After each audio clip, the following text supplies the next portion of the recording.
Hello everyone, this is भावना। आप सभी का स्वागत है कॉलेज विद भावना में। तो कैसे हैं सभी? अच्छे होंगे, बढ़िया होंगे, तैयारी कर रहे होंगे। क्लासेस डेली हो रही हैं, क्लासेस आप देख रहे होंगे। ठीक है, ऑलमोस्ट हम सारे सब्जेक्ट जो कॉमन सब्जेक्ट हैं वो कंप्लीट ही करने वाले हैं। अब इनकी मैराथन्स भी करेंगे। अगर एग्ज़ाम लेट होते हैं तो फिर आपको अच्छा टाइम मिल जाएगा। और देखो, एग्ज़ाम की कोई श्योरिटी नहीं है कि भाई मई के फर्स्ट वीक में ही होंगे। एग्ज़ाम डिपेंड करते हैं आपके प्रैक्टिकल पे, क्योंकि हर बार प्रैक्टिकल क्या थे, लास्ट में हो रहे थे, लेकिन इस बार प्रैक्टिकल पहले हो रहे हैं। तो सेकेंड ईयर की प्रैक्टिकल की डेट आ गई है, आप लोगों की भी आने वाली है। तो आप लोगों के जब प्रैक्टिकल हो जाएंगे उसके बाद आपके एग्ज़ाम होंगे। ठीक है, तो थोड़े से पीछे भी हट सकते हैं, तो फिर आपको और भी टाइम मिल जाएगा। जिन लोगों ने अभी तक कुछ भी नहीं पढ़ा है उनके लिए एक अच्छी अपॉर्चुनिटी है कि वो भी अच्छे से तैयारी कर पाएंगे। ठीक है, तो अगर आप चैनल पे नए हैं तो सब्सक्राइब कर लें कॉलेज विद भावना को, क्योंकि क्लासेस चली हुई हैं बीएड की, हम डेली कर रहे हैं। और ये टॉपिक चाहे आप बीटीसी में हो, चाहे कोई भी आप टीचिंग ट्रेनिंग कोर्स कर रहे हो, सभी जगह आते हैं। ठीक है, और चाहे आप जिस भी यूनिवर्सिटीज़ हैं, क्योंकि यूनिवर्सिटी अलग होती हैं तो पेपर आगे पीछे हो जाते हैं, थोड़े बहुत नाम बदल जाते हैं बुक्स के, एग्जाम के, लेकिन टॉपिक वही रहते हैं। टीचिंग ट्रेनिंग कोर्स जितने भी हैं सभी के टॉपिक ऑलमोस्ट सेम है, एक दो टॉपिक ऊपर नीचे हो जाता है। ठीक है, तो हम कर रहे हैं कंटेम्प्रेरी इंडियन एजुकेशन की, हम 3 यूनिट कर चुके हैं, लेकिन आज हम करने वाले हैं फिलोसॉफिकल एंड सोशियोलॉजिकल पर्सपेक्टिव की 5th यूनिट कंप्लीट करेंगे, जो कि क्या है, एजुकेशन एंड वैल्यू। ठीक है, यानी 5 यूनिट इसकी कंप्लीट हो जाएंगी, फिर एक बचेगी, ये बुक पूरी हो जाएगी। ठीक है, और growing up as a learner की हमने 4 कर लिए हैं, अब उस पर इसके बाद उसी को ही करेंगे। ठीक है, और कौन सी बची, टीचर टीचिंग टेक्नोलॉजी की 5 कर ली हैं, उसकी 2 बची हैं, उन्हें भी 1-2 दिन, मतलब कहने का मतलब है 5-7 दिन में आपके सारा कंप्लीट हो जाएगा। फिर करेंगे पेडागोजिकल सब्जेक्ट। पेडागोजी में फिजिकल साइंस, बायोलॉजिकल साइंस और मैथमेटिकल साइंस, पहले इन्हें करेंगे, फिर उसके बाद एसएसटी और इंग्लिश करेंगे। ठीक है, क्योंकि एसएसटी और इंग्लिश की मुझे अलग से कोई गाइड लेके आनी पड़ेगी, अच्छी तरीके से देखना पड़ेगा, एनालाइज करना पड़ेगा, उसके बाद मैं आपको कराऊंगी। ठीक है, क्योंकि टॉपिक तो मुझे क्लियर है, इंग्लिश पेडागोजी वैसे मैं सीटेट में कराती हूँ, लेकिन आपको क्या है, आपको बीएड के पॉइंट ऑफ व्यू से करानी है, तो पूरा डिटेल में कराना है। ठीक है, तो ये बात हुई, लेकिन परेशान मत होना, एग्जाम अगर पीछे होते हैं तो पेडागोजिकल हम सारे निपटा लेंगे। ठीक है, बस आप लोगों को क्या करना है, थोड़ा सा सपोर्ट करें। देखो, क्लासेस आगे तक जाएंगी, व्यूज़ अच्छे आएंगे तो मुझे भी मोटिवेशन मिलता है, मेरा भी मन करता है कि भाई मैं क्लास रिकॉर्ड करूं, अच्छी तरीके से दे पाऊं कंटेंट अपना, है ना। और अगर व्यूज़ कम आते हैं तो फिर मैं भी डिमोटिवेट हो जाती हूँ कि भाई इतनी मेहनत मैं कर रही हूँ। देखो, एक बात बताऊँगी, यूट्यूब पे बहुत यूट्यूबर होंगे जो पढ़ाते होंगे, लेकिन सब अपने कोर्स सेल करते हैं, पीडीएफ या बुक वगैरह जो देंगे सब पैसों में देते हैं, लेकिन मैं किसी से 1 रुपया नहीं लेती, सारा मैं कंटेंट फ्री में दे रही हूँ। ठीक है, और सारा ऑथेंटिक कंटेंट है, अच्छा है, इजी लैंग्वेज में है। ठीक है, बस आप लोग सपोर्ट करते रहिए, कम से कम सब्सक्राइबर तो बढ़े, आप लोग आगे तक तो पहुँचाइए, क्लासेस को ग्रुप्स में शेयर कीजिएगा। ठीक है, तो इतना तो कर ही सकते हैं आप। बाकी इंस्टाग्राम पे मुझे मैसेज कर सकते हैं, आपको कुछ भी कहना है या पूछना है। और पीडीएफ्स जिन्हें नहीं पता है उन्हें बता दूं, टेलीग्राम पे मिलती हैं, और टेलीग्राम आपको डाउनलोड करना पड़ेगा, इसका लिंक आपको डिस्क्रिप्शन में मिलेगा। अगर डिस्क्रिप्शन से जाना नहीं आ रहा है तो कमेंट सेक्शन में कमेंट कर दिया करें, मैं वहाँ भी डाल देती हूँ। ठीक है, आगे चलते हैं। ये दूसरा चैनल है लेट्स क्रैक, यहाँ पे सी टेट की सारी क्लासेस अपलोडेड हैं और यूपी टेट की चली हुई हैं। कल हमने यहाँ पे वाइगोत्स्की की थ्योरी करी थी, तो आप उसे भी देख सकते हैं। ठीक है, और देखा करें, क्योंकि 10 मिनट में आपका कुछ जाएगा नहीं, कुछ ना कुछ आपको सीखने को ही मिलेगा, और वो आपके लिए बेनिफिशियल होगा आगे के लिए। आप जितने भी टीचिंग एग्जाम देंगे सभी में आती है थ्योरीज। ठीक है, ये बात हुई, तो चलते हैं आगे। आज हम करने वाले हैं philosophical and sociological perspective of education.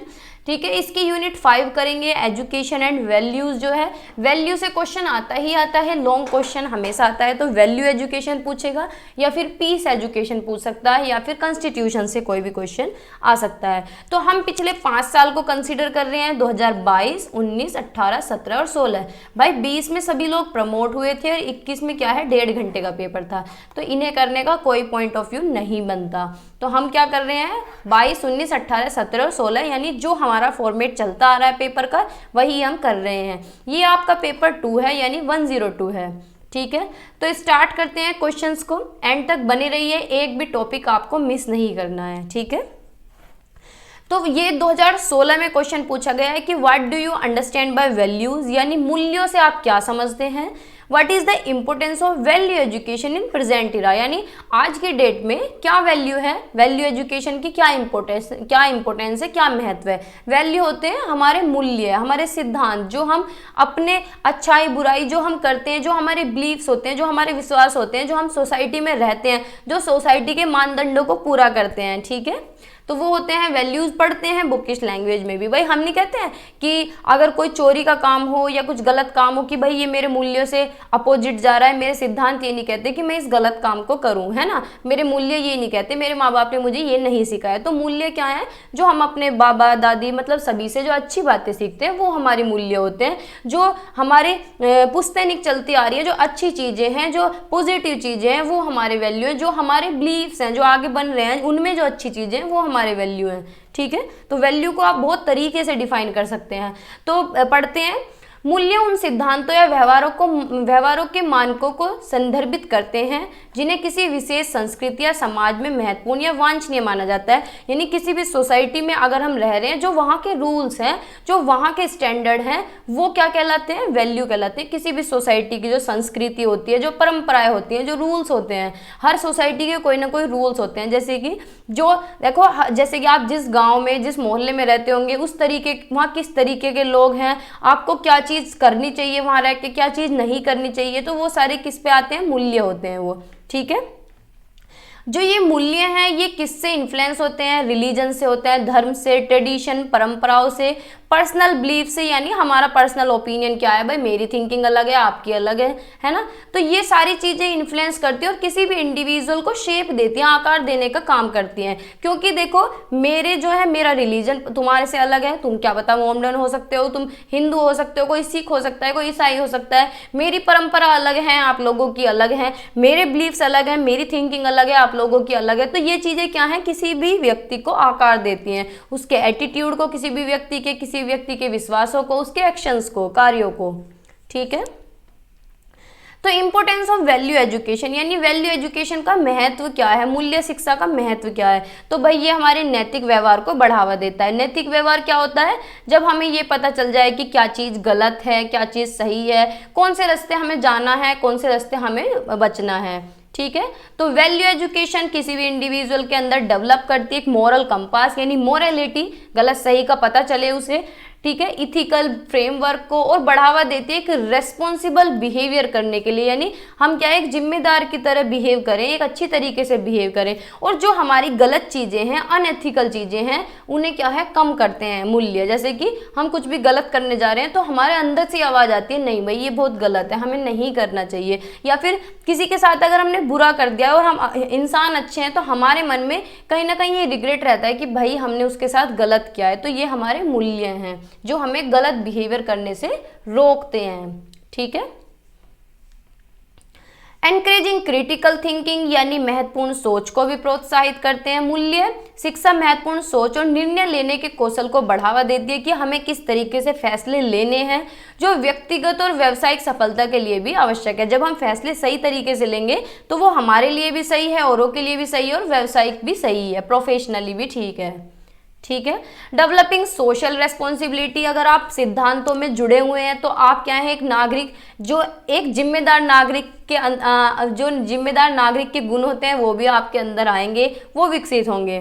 ठीक है, तो सामाजिक उत्तरदायित्व का भी विकास होता है। तो मूल्य शिक्षा व्यक्तियों को सामाजिक रूप से जिम्मेदार बनाने और समाज में सकारात्मक योगदान देने के लिए प्रोत्साहित करती है। ठीक है, जैसे कि आपने देखा होगा कि कुछ लोग ऐसे होते हैं सोसाइटी में जो हर चीज़ में बढ़ चढ़ के भाग लेते हैं। जैसे कि भगवान का भंडारा हो रहा है तो दान देंगे बहुत ज़्यादा, तो वो क्या है, उनके सिद्धांत हैं। ठीक है, वो क्या है, सामाजिक उत्तरदायित्व का उनका विकास हो रहा है, सामाजिक रूप से वो जिम्मेदार हैं। कुछ भी मंदिर में काम हो रहा है, कहीं कंस्ट्रक्शन चल रहा है भगवान के यहाँ पे, तो वहाँ दान देंगे, तो ये क्या है, सामाजिक रूप से वो जिम्मेदार हैं। ठीक है, और उनके अंदर इथिकल वैल्यूज भी हैं। फोस्टरिंग डाइवर्सिटी एंड टॉलरेंस यानी विविधता और सहिष्णुता को बढ़ावा देना, यानी मूल्य शिक्षा व्यक्तियों को विभिन्न संस्कृति और दृष्टिकोणों का सम्मान करने और उनकी सराहना करने के लिए प्रोत्साहित करके विविधता और सहिष्णुता को बढ़ावा देती है, यानी दूसरे की संस्कृति को अपनाना, दूसरे के दृष्टिकोण का भी सम्मान करना। यानी अब जैसे दो धर्म के लोग बैठे हैं तो ऐसा नहीं है कि भाई आपस में लड़ने लग जाओ। हमारे सिद्धांत, हमारे जो मूल्य हैं वो हमें ये कहते हैं कि भाई सामने वाला अपनी कोई बात बता रहा है या अपनी बात रख रहा है तो उसकी बात का भी सम्मान किया जाए। ऐसे नहीं है कि ना भाई तू तो गलत कह रहा, बस हम ठीक हैं, ऐसे नहीं होना चाहिए। दूसरे की संस्कृति, दूसरे के दृष्टिकोण को भी सम्मान करें, सराहना दें, ठीक है। यानी जो विविधता है उसे बढ़ावा देते हैं मूल्य हमारे, ठीक है। विविधता यानी अलग भाषा वाले लोग, अलग जगह वाले लोग, पता नहीं उनका बैकग्राउंड अलग हो सकता है, किसी भी तरीके से अलग हो सकते हैं, विविध हो सकते हैं, ठीक है। Enhancing interpersonal skills, interpersonal skill होती है दूसरों को समझना, दूसरों के मन को समझना, दूसरे के भावों को समझना, दूसरे के विचारों को समझना, ठीक है। तो मूल्य शिक्षा व्यक्ति को संचार, टीम वर्क और नेतृत्व जैसे पारस्परिक कौशल विकसित करने में मदद करती है। संचार यानी भाई हम किसी से कम्युनिकेशन तभी कर सकते हैं, बातचीत जब भी कर सकते हैं जब हम दूसरे को समझ रहे हैं। अगर जैसे कोई भी आप हैं, अगर आप दूसरे को नहीं समझ रहे तो सामने वाला भी आपसे बात करने में इंटरेस्ट नहीं होगा कि अपनी अपनी गा रहा है, ये नहीं मानता किसी को कुछ भी, है ना। तो संचार भी क्या है, विकसित होता है, पारस्परिक कौशल से नेतृत्व भी। तो ये सारी चीजें क्या है, विकसित होती है, यानी दूसरों को हम समझते हैं अच्छी तरीके से, ठीक है, जो व्यक्तिगत और व्यावसायिक संदर्भों में सफलता के लिए आवश्यक है। अब क्वेश्चन नंबर 2 देखते हैं। ये भी शायद 2017 में पूछा गया है, मतलब कोई 5 साल के अंदर में से एक है, मैं डेट लिखना भूल गई। तो in which form should value education is imparted in schools as a teacher, what precaution will you take while giving value education, यानी विद्यालयों में जो मूल्य शिक्षा किस रूप में दी जानी चाहिए, यानी बच्चों के अंदर भी मूल्य डेवलप होने चाहिए। जैसे कि आज की जो जनरेशन है उनके अंदर संस्कारों की भी कमी है, मूल्यों की भी कमी है। उन्हें ये नहीं पता कि तुम बड़े से किस तरीके से बात कर रहे हो, छोटों से किस तरीके से बात कर रहे हो, ठीक है, और कहाँ किस तरीके की बातें बोलनी है, कहाँ किस तरीके से रहना है, किस तरीके से बिहेव करना है। तो ये चीज़ें क्या है, घटती जा रही हैं। तो स्कूल में क्या है, मूल्य जो शिक्षा है वो किस तरीके से देनी चाहिए, और एक शिक्षक के रूप में क्या सावधानी आप बरत सकते हैं वैल्यू एजुकेशन देते समय, ठीक है। तो पढ़ते हैं।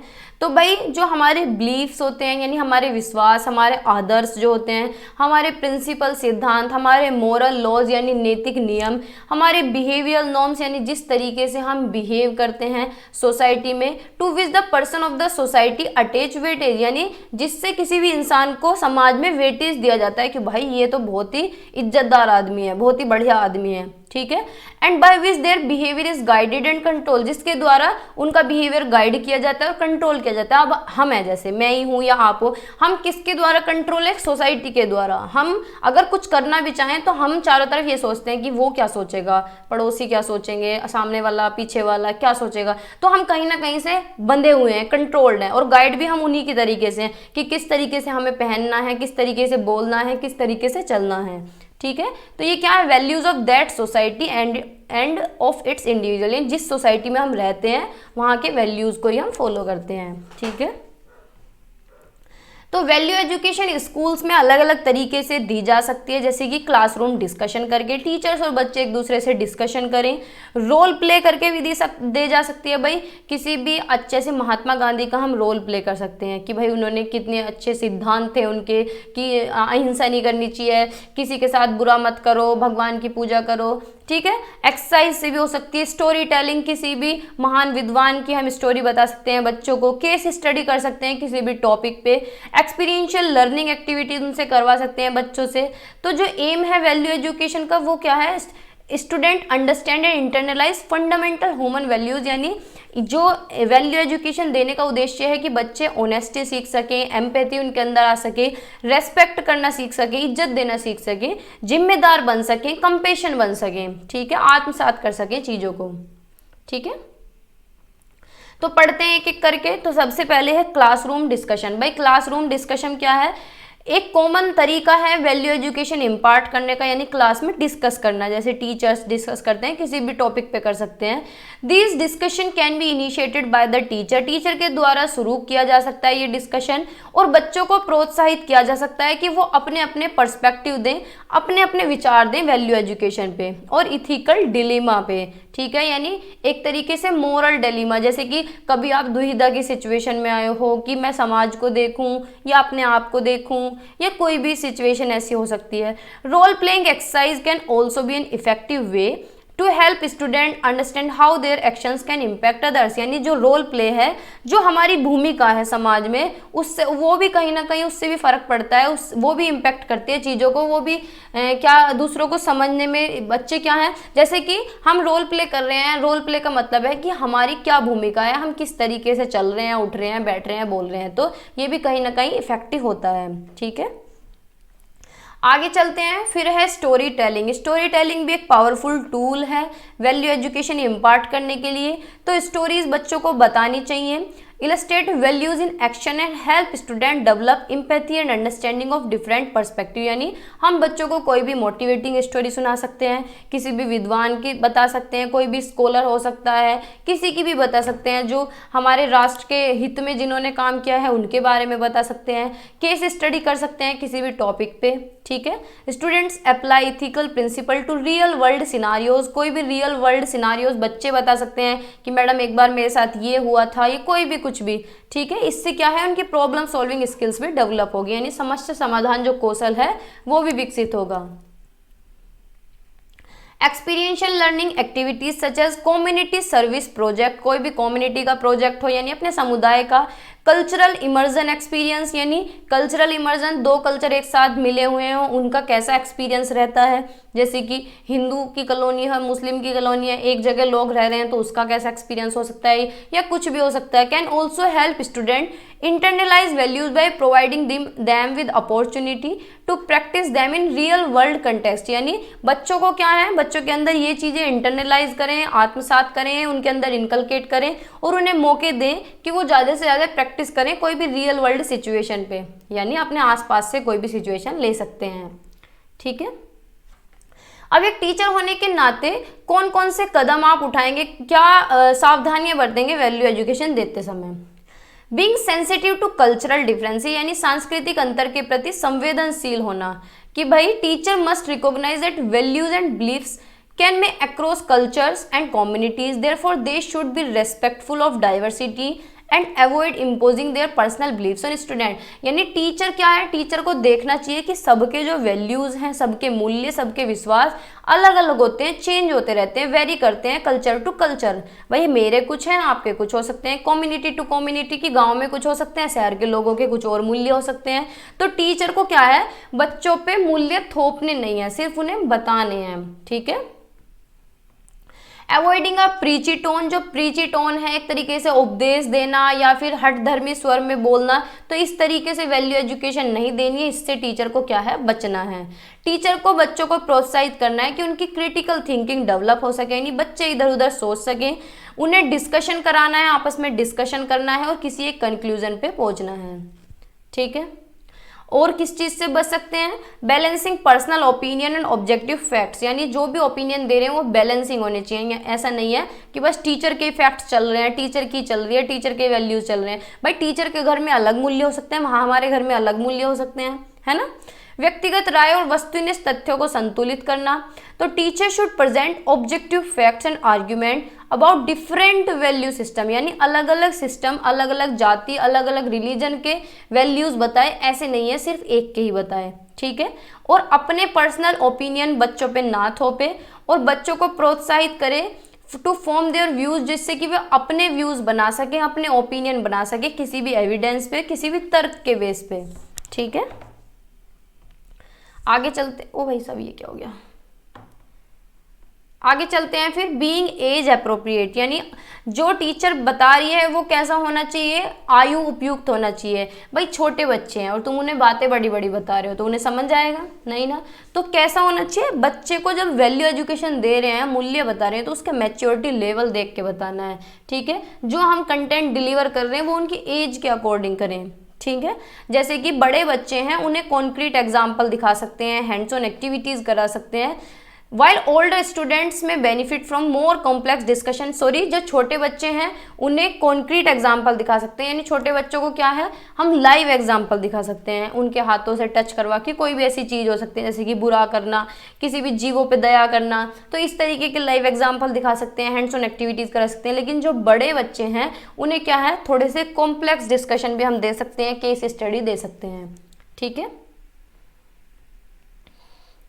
Creating a safe and inclusive learning environment, एक सुरक्षित और समावेशी शिक्षण वातावरण बनाना, यानी क्या है इंक्लूसिव लर्निंग एनवायरनमेंट जहाँ हर किसी को बराबर समझा जाए, हर किसी के थॉट्स को देखा जाए, हर किसी का ओपिनियन लिया जाए, हर बच्चे को बराबर समझा जाए, हर बच्चे की रेस्पेक्ट हो।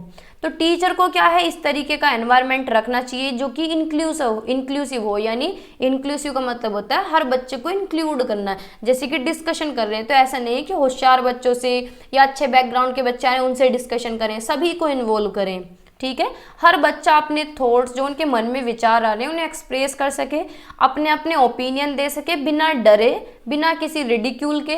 तो ये कैसे अचीव कर सकता है जब टीचर क्या है म्यूचुअल रेस्पेक्ट को बढ़ावा दे, यानी हर कोई एक दूसरे की इज्जत करे, हर कोई एक दूसरे का सम्मान करे, हर किसी के अंदर एम्पैथी होनी चाहिए और ओपन कम्युनिकेशन हो। ओपन कम्युनिकेशन यानी कोई कुछ भी बोल सकता है। ठीक है, कुछ भी का मतलब गलत नहीं, कहने का मतलब है हर किसी को मौका है बोलने का, हर कोई बोल सकता है।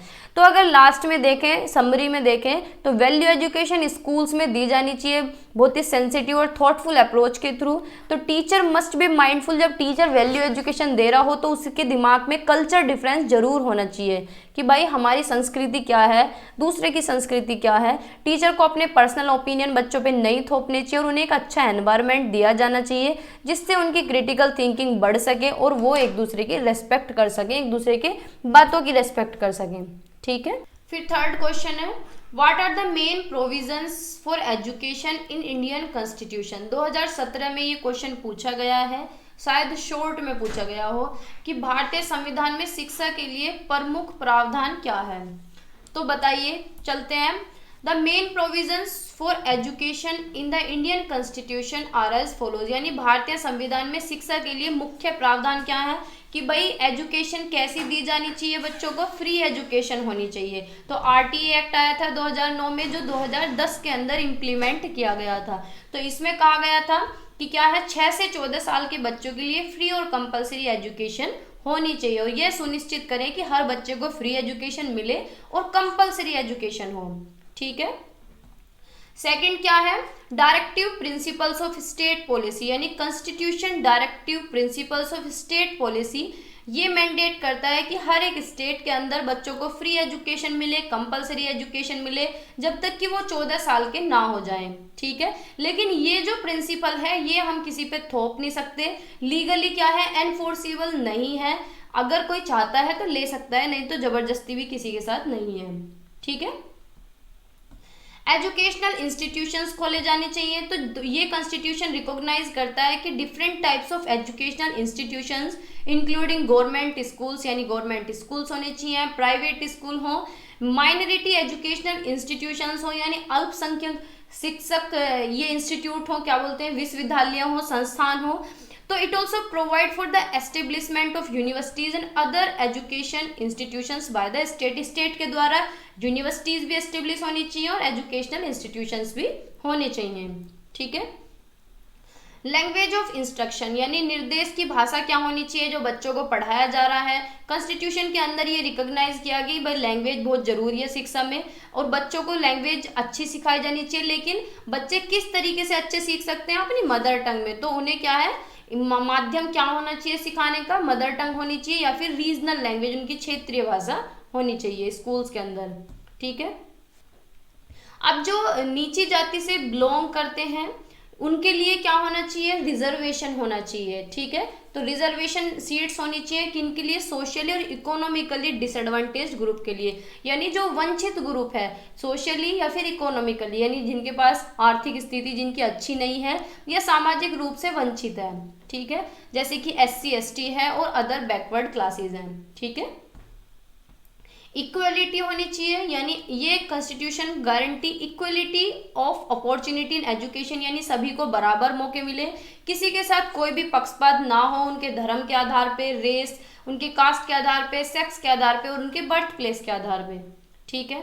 Education as a concurrent subject, यानी एजुकेशन को कॉन्करेंट सब्जेक्ट बनाया जाए इंडियन कॉन्स्टिट्यूशन में। मीनिंग इसका मतलब क्या है कॉन्करेंट का, यानी स्टेट गवर्नमेंट और सेंट्रल गवर्नमेंट दोनों मिलके क्या है जिम्मेदारी निभाएं अपनी।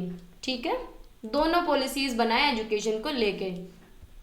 तो अगर संक्षेप में कहें तो भारतीय संविधान शिक्षा का अधिकार प्रदान करता है, विभिन्न प्रकार के शैक्षणिक संस्थानों को मान्यता देता है, शिक्षा के माध्यम में मातृभाषा का उपयोग पर जोर देता है, जो आरक्षण जिन्हें देना चाहिए एससी एसटी और बैकवर्ड उन्हें आरक्षण देता है, अवसर यानी समानता की गारंटी देता है कि भाई इक्वलिटी की जाएगी, किसी के साथ कोई पक्षपात नहीं होगा। ये प्रावधान भारत में शिक्षा से संबंधित नीति और कानूनों के विकास के आधार के रूप में कार्य करते हैं। ठीक है भाई, ये भी बेसिक चीजें हैं कि भाई फ्री एजुकेशन दी जाए, मीडियम क्या है उनकी मदर टंग रखा जाए, किसी के साथ कोई भेदभाव ना हो, रिजर्वेशन दिया जाए, इक्वलिटी होनी चाहिए। तो ये क्या है इंडियन कॉन्स्टिट्यूशन के अंदर है।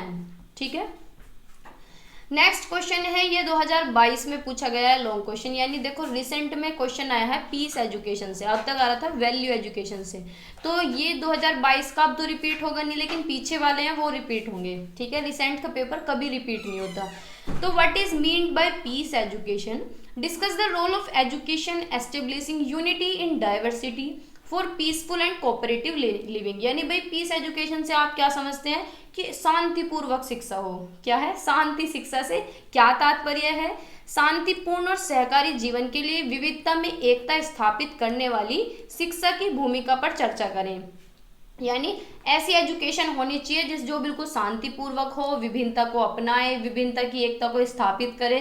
तो इसके बारे में ही पूछा गया है। तो पढ़ते हैं क्वेश्चन को, पहले पढ़ते हैं कि भाई पीस एजुकेशन क्या होता है। भाई नाम से पता चल रहा है पीस एजुकेशन, यानी ऐसी एजुकेशन जो शांतिपूर्वक हो, कोई दंगा फसाद ना हो, कोई भी किसी तरह का डिस्क्रिमिनेशन ना हो। ठीक है, तो पढ़ते हैं कि peace education refers to the process of acquiring the knowledge, skills and attitude that promote peace, non violence and conflict resolution. यानी जो पीस एजुकेशन है, जो शांति शिक्षा है, उसका क्या मतलब है कि नॉलेज एक्वायर करना, स्किल्स एक्वायर करना यानी कौशल विकसित करना, एटीट्यूड एक्वायर करना जो कि बढ़ावा देता हो किसे, इस तरह का एटीट्यूड, इस तरह की नॉलेज, इस तरह की स्किल्स होनी चाहिए जो कि बढ़ावा देता हो नॉन वायलेंस को, यानी अहिंसा नहीं करनी है हमें। क्या है कन्फ्लिक्ट को रिजोल्व करना है, यानी दंगे फसाद भी नहीं करने, लड़ाई झगड़ा भी नहीं करना है। ठीक है, कोई भी दिक्कत आ जाए तो उसका समाधान होना चाहिए। ठीक है, इसका उद्देश्य है foster a culture of peace, यानी संस्कृति में क्या है शांति बनी रहे, बढ़ावा दे उसे।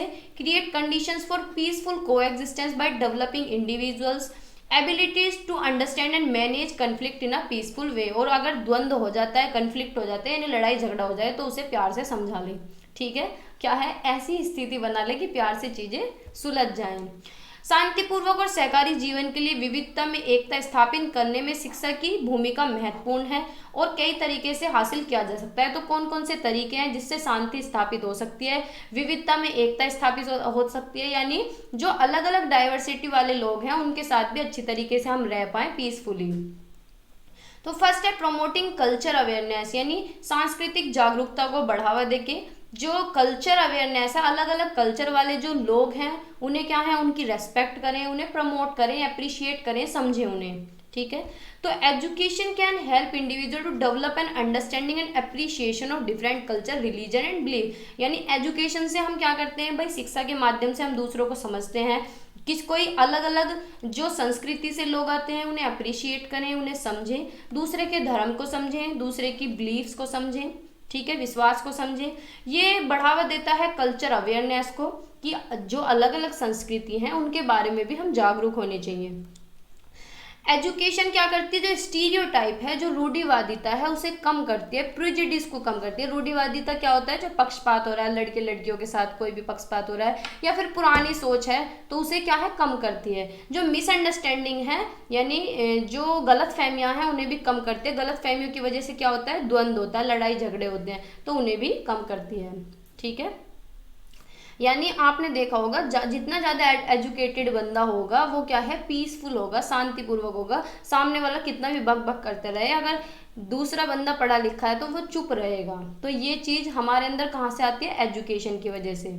ठीक है। एनकरेजिंग रेस्पेक्ट फॉर डाइवर्सिटी यानी विविधता के प्रति सम्मान को प्रोत्साहित करना, कि एजुकेशन प्रमोट करती है अलग अलग डाइवर्सिटी, जो विविधता है उसकी हम रेस्पेक्ट करें। By teaching individuals to value यानी बच्चों को क्या है, हर एक बच्चे को पढ़ाया जाना चाहिए वैल्यूज के बारे में, डाइवर्सिटी के बारे में। जो विभिन्नता है उसे हम सेलिब्रेट करें, जो अंतर है लोगों में उसका हमें जश्न मनाना चाहिए। कि भाई दूसरे एरिया से कोई लोग आ रहे हैं, जैसे कहते हैं ना अतिथि देवो भव, कोई दूसरे एरिया से आ रहा है तो हम घर में उसकी इज्जत करते हैं, इसी तरीके से स्कूल में करना चाहिए कि अलग अलग बैकग्राउंड का कोई आ रहा है तो उसे एक्सेप्ट करें, सेलिब्रेट करें, ना कि उससे डरें या फिर उसे रिजेक्ट करें। ठीक है। तो ये क्या क्रिएट करता है, सेंस ऑफ यूनिटी, एकता की भावना क्रिएट करता है, that transcends culture religious and ethnic differences, जो क्या है सांस्कृतिक, धार्मिक और जातीय मतभेदों से ऊपर है, कोई भेदभाव ना हो। ठीक है। फोस्टरिंग क्रिटिकल थिंकिंग यानी गंभीर सोच को बढ़ावा देना। गंभीर नहीं है ये, क्रिटिकल थिंकिंग होता है, अलग अलग तरीके से हम सोच पाएं। ठीक है। तो critical thinking by providing individuals with the tool to analyse and evaluate information critically, यानी एजुकेशन क्या है, क्रिटिकल थिंकिंग को बढ़ावा देती है और कोई भी इंडिविजुअल चीज़ों को एनालाइज कर सके और कोई भी इंफॉर्मेशन को इवेल्युएट कर सके, उसका मूल्यांकन कर सके। This can help individual develop a deeper understanding of complex issues, यानी जो जब क्रिटिकल थिंकिंग हमारे अंदर होती है, जब हम अलग अलग तरीके से सोच पाते हैं तो हम क्या करते हैं, चीज़ों को गहराई से समझने लगते हैं और कोई कितनी भी बड़ी समस्या आ जाए, कॉम्प्लेक्स इश्यूज हमारे सामने आ जाए, हम उसे भी सोल्व कर सकते हैं। ठीक है। Including those related to social justice और इक्वलिटी, चाहे वो सोशल जस्टिस का इशू हो, किसी भी चीज़ से रिलेटेड हो। ठीक है। डेवलपिंग कन्फ्लिक्ट रिजोल्यूशन स्किल्स यानी पीस एजुकेशन अगर हम बच्चों को पढ़ा रहे हैं तो बच्चे क्या है, लड़ाई झगड़ा नहीं करेंगे, कन्फ्लिक्ट पहले से पहले ही रिजोल्व हो जाएगा, क्योंकि ये भावना उनके अंदर पैदा हो जाएगी। ठीक है। ये चीज़ उनके अंदर डेवलप हो जाएगी। तो शिक्षा व्यक्तियों को संघर्ष समाधान कौशल विकसित करने में मदद कर सकती है, उन्हें संघर्षों को शांतिपूर्ण ढंग से हल करने के लिए रणनीति और तकनीकी प्रदान कर सकती है। यानी कोई भी अगर द्वंद्व है, कोई भी मिसअंडरस्टैंडिंग है, कोई भी झगड़ा है, फसाद है, कुछ भी है, उसे शांति, जैसे कि नहीं आजकल की धरना धर लो, लेकिन धरना तुम रख सकते हो पर शांतिपूर्वक रखो। ठीक है। तो कोई भी कन्फ्लिक्ट है उसे शांतिपूर्वक ढंग से हम सोल्व कर सकते हैं, उसे किसी भी रणनीति से, किसी भी तरीके से सोल्व कर सकते हैं। तो यह सहयोग, सहानुभूति और समझ को बढ़ावा दे सकता है, जो शांतिपूर्वक सह अस्तित्व के लिए आवश्यक है। ठीक है। एनकरेजिंग एक्टिव सिटीजनशिप यानी सक्रिय नागरिकता को प्रोत्साहित करना। तो एजुकेशन क्या है, बढ़ावा देती है एक्टिव सिटीजनशिप बनने के लिए और प्रमोट करती है सिविक एंगेजमेंट, यानी हम एक दूसरे के साथ मिलजुल के रहें, सब पार्टिसिपेट करें। अगर कुछ भी पार्टिसिपेट करने के लिए है, किसी भी इंडिविजुअल को हेल्प करती है कि उसके अंदर क्या है, जो जिम्मेदारी की भावना है वो विकसित हो, पीसफुल चीज उसके अंदर, यानी वो शांतिपूर्वक रहे, कम्युनिटी में भी अच्छी तरीके से रहे, प्यार से रहे। ठीक है। तो अगर लास्ट में देखें संक्षेप में, तो पीस एजुकेशन क्या है, aim to create conditions for peaceful coexistence by developing individuals knowledge, यानी पीस एजुकेशन का मतलब है भाई, पीस एजुकेशन का मतलब है शांतिपूर्वक पढ़ना, शांतिपूर्वक रहना। ठीक है। चाहे सोसाइटी में रह रहे हैं, चाहे कहीं भी रह रहे हैं, ये हमारे अंदर डेवलप करती है peace education, knowledge, skills, attitude, और बढ़ावा देती है शांति को। अहिंसा बिल्कुल भी नहीं होनी चाहिए, अहिंसा होनी चाहिए, हिंसा किसी के साथ ना हो, और जो कन्फ्लिक्ट है वो रिजोल्व हो जाए। ठीक है। लड़ाई झगड़ा हो भी अगर तो वो क्या है, सोल्व हो जाए सारा मैटर। तो एजुकेशन इसमें एक बहुत इंपॉर्टेंट रोल प्ले करती है, जिससे हम क्या है, अलग अलग विविधता को समझ लेते हैं, अलग अलग कल्चर को समझ सकते हैं, हर एक डाइवर्सिटी की रेस्पेक्ट कर सकते हैं, विविधता का हम जश्न मना सकते हैं, हमारी थिंकिंग डेवलप होती है, कॉन्फ्लिक्ट रिजोल्व होते हैं, स्किल्स डेवलप होती हैं, और एक्टिव सिटीजनशिप हमारे अंदर आती है, यानी हम समाज में भी अच्छी तरीके से रह पाते हैं। ठीक है। अब नेक्स्ट क्वेश्चन है, ये शॉर्ट में पूछा गया है कि discuss the special features of democratic education, कि लोकतांत्रिक शिक्षा की विशेषताओं की चर्चा कीजिए। भाई डेमोक्रेटिक एजुकेशन क्या होती है, डेमोक्रेटिक एजुकेशन होती है जहां हम हक से अपना पढ़ सकें, कहीं भी अगर हमें कुछ भी पूछना है तो हम बिना डर के पूछ सकें, यानी बिल्कुल फ्रीली रह सकें, हमारे अंदर कोई भी डर ना हो, किसी तरह का कोई फोर्स ना हो, हमें सारे राइट्स पता हो, सब कुछ पता हो। ठीक है। तो पढ़ते हैं, democratic education is an educational approach that emphasise the importance of democratic principles values practices in education, यानी लोकतांत्रिक शिक्षा वह दृष्टिकोण है जो शिक्षा में लोकतांत्रिक सिद्धांत, मूल्य और प्रथाओं के महत्व पर जोर देती है। यह छात्रों के, शिक्षकों और व्यापक समुदाय के बीच सक्रिय भागीदारी, सहयोग और महत्वपूर्ण सोच को बढ़ावा देती है। ठीक है, यानी सब एक्टिवली पार्टिसिपेट कर सकते हैं, जैसे कि सब एक बराबर हो। डेमोक्रेटिक का मतलब क्या होता है, चाहे सोसाइटी में डेमोक्रेटिक, चाहे स्कूल में, यानी लोकतांत्रिक हो, बच्चा जो चाहे वो कर सके, जो पूछना चाहता है पूछ सके, उसके इंटरेस्ट के अकॉर्डिंग पढ़ाया जाए, बिल्कुल सारी चीजें क्या है, ठीक हो। यह लोकतांत्रिक शिक्षा की कुछ खास विशेषताएं कौन कौन सी हैं, एक्टिव पार्टिसिपेशन हो, क्लास में सब एक्टिवली पार्टिसिपेट कर सकते हैं। तो डेमोक्रेटिक एजुकेशन जो बढ़ावा देती है वो देती है कि बच्चा एक्टिवली पार्टिसिपेट कर सके, यानी सक्रिय तरीके से क्लास में बैठ सके, बिल्कुल एक्टिव हो सके, सीख सके अपने तरीके से। ये हर बच्चे को मौका देते हैं कि हर बच्चा क्या है, एंगेज हो, शामिल हो डिसीजन मेकिंग में, प्रॉब्लम सॉल्विंग में, क्रिटिकल थिंकिंग में, अलग अलग तरीके से सोच सके, किसी भी प्रॉब्लम को सोल्व कर सके। ठीक है, and contribute to the design and implementation of their own learning experience, और अपने अनुभव भी इम्प्लीमेंट कर सके, रख सके, यूज कर सके। ठीक है, डिसीजन मेकिंग शेयर्ड, यानी डेमोक्रेटिक एजुकेशन में जो डिसीजन मेकिंग है वो शेयर्ड कर सके बच्चों के साथ, टीचर्स के साथ और अदर स्टेक होल्डर्स के साथ। जैसे कि कोई भी टीचर हो या बच्चे हो, सलाह लेते हैं कि बच्चों हमें ये करना चाहिए, एग्जाम कब कराने चाहिए, जैसे कि कॉलेजेस में होता है, पूछ लेते हैं कि इंटरनल एग्जाम कब कराने चाहिए, तो डिसीजन मेकिंग भी सब एक दूसरे के साथ शेयर कर सकें। तो इससे क्या होता है, कोलाबोरेशन बढ़ता है, सहयोग की भावना आती है बच्चों के अंदर, कंसेंसस बिल्डिंग होती है, यानी एक तरीके से सहमति निर्माण होती है, बॉन्डिंग अच्छी होती है, लीडरशिप स्किल डेवलप होती है। ठीक है, डाइवर्सिटी एंड इंक्लूजन, यानी विविधता आती है, जो अलग अलग डाइवर्सिटी, अलग अलग बैकग्राउंड के जो लोग हैं उन्हें एक्सेप्ट किया जाता है, और इंक्लूजन यानी सभी को बराबर मौके दिए जाते हैं, सभी को वैल्यू फील कराया जाता है, सभी को रेस्पेक्ट दी जाती है, सभी को क्या है, सपोर्ट किया जाता है। ठीक है, फ्रीडम एंड ऑटोनॉमी होती है, यानी सभी को स्वतंत्रता होती है, भाई क्लास में कोई भी क्वेश्चन पूछ सकता है, कुछ भी पूछ सकता है टीचर से। ठीक है, और ऑटोनॉमी, यानी ऑटोनॉमी का मतलब होता है जैसे टीचर खुद भी फैसले ले सकता है, टीचर को भी फ्रीडम है और बच्चे को भी फ्रीडम है सीखने और सिखाने की।